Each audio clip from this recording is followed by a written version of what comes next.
Hello प्यारे बच्चों, मेरे चैनल करियर इन्फिनिटी क्लासेस में आपका बहुत बहुत स्वागत है। मैं हूं आपका बायोलॉजी मेंटर अविनाश शर्मा। चलिए बेटा, आज से हम लोग एक क्विज की सीरीज स्टार्ट करने जा रहे हैं जो टोटली एनसीईआरटी बेस्ड होगी। तो बिना किसी टाइम को बर्बाद किए चलिए लेट्स बिगिन। स्टार्ट करते हैं 11th की एनसीईआरटी का first chapter that is living world, उसके कुछ क्वेश्चंस को जो कि अच्छे हैं हम लोग सॉल्व करते हैं। चलिए लेट्स बिगिन। पहला क्वेश्चन आपकी स्क्रीन के सामने है बेटा। विच of the following is the correct statement. पहले तो ये ध्यान दिया करिए कि यहाँ पे करेक्ट लिखा है कि इनकरेक्ट। तो बेटा सबसे पहले उसको अंडरलाइन कर लिया करिए। तो यहाँ पे लिखा हुआ है which of the following is correct statement. Increase in mass and increase in number of individual are twin characters of the growth. मतलब ग्रोथ में किसी भी ऑर्गेनिज्म का या किसी भी इंडिविजुअल का साइज बढ़ सकता है, यानी कि उसका वेट बढ़ेगा, और या फिर उसके सेल के नंबर बढ़ेंगे।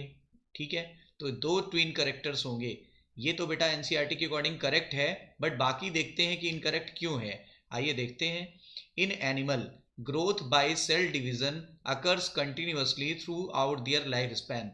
नहीं बेटा, हम लोगों में केवल सर्टेन एज तक ही ग्रोथ होती है। हाँ, वो बात अलग है कि हम लोगों में कभी चोट को भरना है, घाव को भरना है, कोई रिपेयरिंग करनी है तो फिर ग्रोथ हो जाएगी सर्टेन एज के बाद ही। परंतु ये जो लिखा हुआ है यहाँ पे सबसे बड़ा ड्रॉबैक है कि ये प्लांट के लिए लिखा है और यहाँ पे एनिमल कर दिया है, इसलिए ये ऑप्शन आपका इनकरेक्ट हो गया बेटा। ठीक है, थर्ड ऑप्शन में देखते हैं। In majority of higher plant and animals growth and reproduction are mutually inclusive event. बेटा बिल्कुल गलत है कि मेजॉरिटी ऑफ हायर प्लांट और एनिमल में ग्रोथ और रिप्रोडक्शन म्यूचुअली इंक्लूसिव इवेंट नहीं होता, बल्कि वो होता है एक्सक्लूसिव इवेंट। इंक्लूसिव की जगह होना चाहिए एक्सक्लूसिव इवेंट। तो ये ऑप्शन भी आपका गलत हो गया। Growth can be taken as defining property of living organism. Growth can be, growth बेटा नॉन डिफाइनिंग फीचर होती है, क्योंकि ये लिविंग्स में भी हो सकती है और नॉन लिविंग्स में भी हो सकती है। ठीक है बेटा, चलिए सेकेंड ऑप्शन आपकी स्क्रीन के सामने है, पढ़िए और आंसर करिए। तब तक मैं भी क्वेश्चन पढ़ देता हूँ। विच of the given A sexual means of reproduction is seen in planaria. Planaria को डुगेसिया भी कहते हैं बेटा, ये एक प्लेटफॉर्म है। बताइए इसमें पूछा है किस तरह का ए सेक्सुअल रिप्रोडक्शन होगा। बडिंग, बडिंग बेटा इसमें नहीं होती। बडिंग किस में होती है? हाइड्रा में। और किस में होती है? और ईस्ट वगैरह में होती है। और इंटरनल बडिंग होती है बेटा स्पॉन्जेस में, इसलिए ये ऑप्शन तो बिल्कुल रॉन्ग हो गया। चलिए सेकंड ऑप्शन देखते हैं। True regeneration. ठीक है बेटा, ट्रू रीजनरेशन होता है। अच्छा, एक रीजनरेशन वर्ड आता है, एक होता है ट्रू रीजनरेशन। क्या डिफरेंस है बेटा? अगर किसी बॉडी के पार्ट दोबारा कभी रिपेयर हो जाए या उसमें वो दोबारा कोई बॉडी का पार्ट बन जाए, ठीक जैसे हमारा लिवर अगर काट दिया जाए तो लिवर अपने आप को रीजनरेट करके पूरा पुनः पूरा का पूरा लिवर बना लेगा, तो ये हुआ बेटा रीजनरेशन। लेकिन कुछ ऐसे होते हैं जैसे पूरा पूरा जीव ही बना ले रहा है, पूरे शरीर का निर्माण कर ले रहा है ये अपने, इसके अगर 1000 टुकड़े कर दे तो 1000 नए प्लानेरियाज बन जाएंगे। इस तरह के रीजनरेशन को ट्रू रीजनरेशन कहते हैं, इसलिए ऑप्शन सेकंड इज राइट। ठीक है बेटा, थर्ड क्या होता है? Binary fission. ये तो होती है यूनिसेलुलर ऑर्गेनिजम्स में, तो ये तो बिल्कुल गलत हो जाएगा और ये मल्टी सेलुलर है। फिर आगे देखते हैं फ्रेगमेंटेशन। फ्रेगमेंटेशन बेटा जिनकी फिलामेंटस बॉडी होती है, जैसे प्रोटोनिमा हो गया मॉसेस का, या फिर हो गया किसमें, जैसे फंजाई की बॉडी फिलामेंटस होती है। ठीक है, और कुछ एल्गी फिलामेंटस होती हैं जैसे यूलोथ्रिक्स और स्पायरो वगैरह, तो उसमें होता है, तो ये भी रॉन्ग हो जाएगा। ठीक है बेटा, तो इसके ऑप्शन आपका हो गया सेकंड। थर्ड क्वेश्चन अब आपकी स्क्रीन के सामने है बेटा। The number and types of organism present on the earth is called as. The number and type of organism present on the earth is called as identification. नहीं बेटा, identification तो उसको बोलते हैं जो क्लासिफिकेशन से पहले करते हैं, पहले किसी जीव को पहचानते हैं तभी क्लासिफिकेशन संभव है, इसलिए ये गलत हो गया। बायोडाइवर्सिटी बिल्कुल ठीक है बेटा, बायोडाइवर्सिटी बोलते हैं। और ये बायोडाइवर्सिटी जो अब तक वेल नोन है, जितने जीव खोजे जा चुके हैं और डिस्क्राइब किए जा चुके हैं, वो हैं 1.7 टू 1.8 मिलियन। ठीक है, कंफर्म। टैक्सोनॉमी तो होगी द साइंस ऑफ क्लासिफिकेशन। देखिए टैक्सोनॉमी वो होता है जब आप क्लासीफाई करते हो, और जबकि साइंस वर्ड अगर इस्तेमाल कर दे तो सिस्टमैटिक वर्ड बहुत सही होगा, इसलिए हमारा ये ऑप्शन नहीं हो सकता, ये ऑप्शन नहीं हो सकता, option should be second.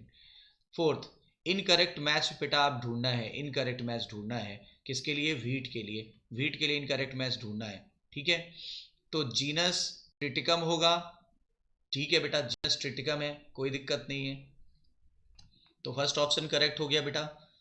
Division angiospermae होगा, ठीक है, ये भी ठीक है बेटा।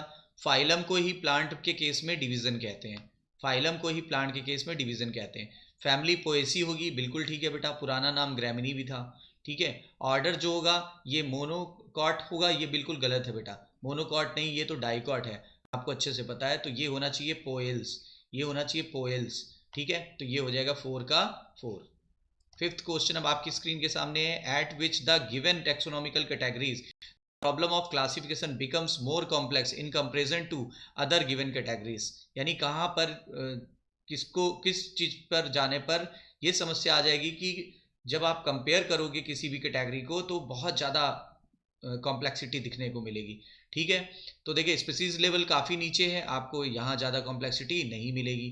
फैमिली लेवल पे भी नहीं मिलेगी, ऑर्डर लेवल पे भी नहीं मिलेगी, आपको क्लास लेवल पे मिलेगी। और वैसे भी एक फार्मूला याद रखो, के पीसीओ फंगस, के पीसीओ फंगस ये है इसका टैक्सोनॉमिकल ऑर्डर। तो सबसे बड़ा है किंगडम, फिर है फाइलम, फिर है क्लास, फिर ऑर्डर, फिर फैमिली, फिर जीनस, फिर स्पीसीज।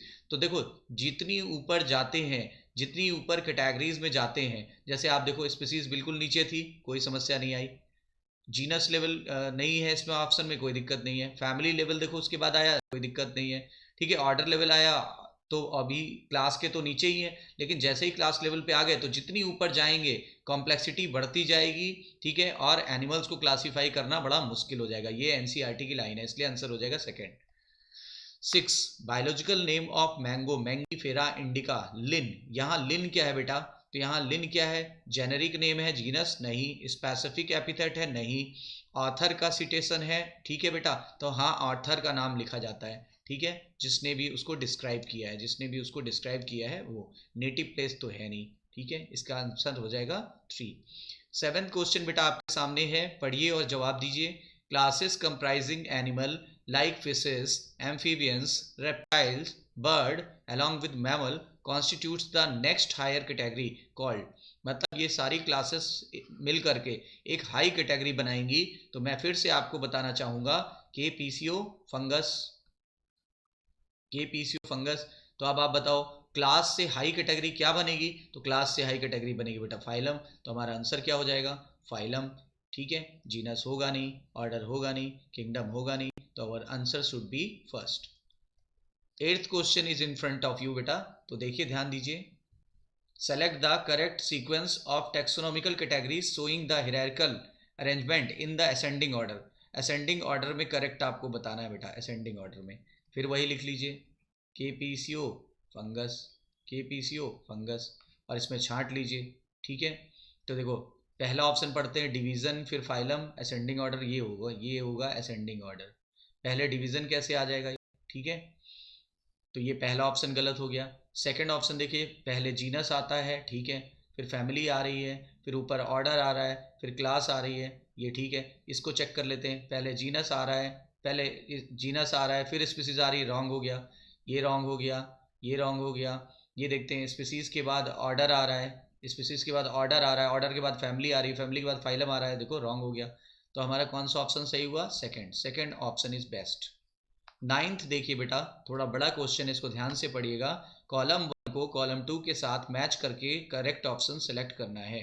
कॉलम 1 में हार्बेरियम की और जूलॉजिकल पार्क्स दिया हुआ है, कॉलम 2 में सामने 3 ऑप्शन है बेटा, उसको पढ़ के इनसे मैच करा के सही ऑप्शन चूज करना है, ठीक है। चलिए पढ़ते हैं। Herbarium, identification of plant and animal based on the similarities and dissimilarities, नहीं बेटा, हार्बेरियम तो ऐसा कुछ है नहीं। हार्बेरियम होता है स्पेसिमेन जहाँ पे स्टोर कर लेते हैं, ठीक है।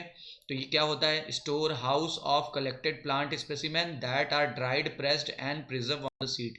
एनसीईआरटी की लाइन है बेटा, तो ए का तो 3 हो जाएगा, यहाँ लिख लेते हैं, ए का 3 हो जाएगा बेटा।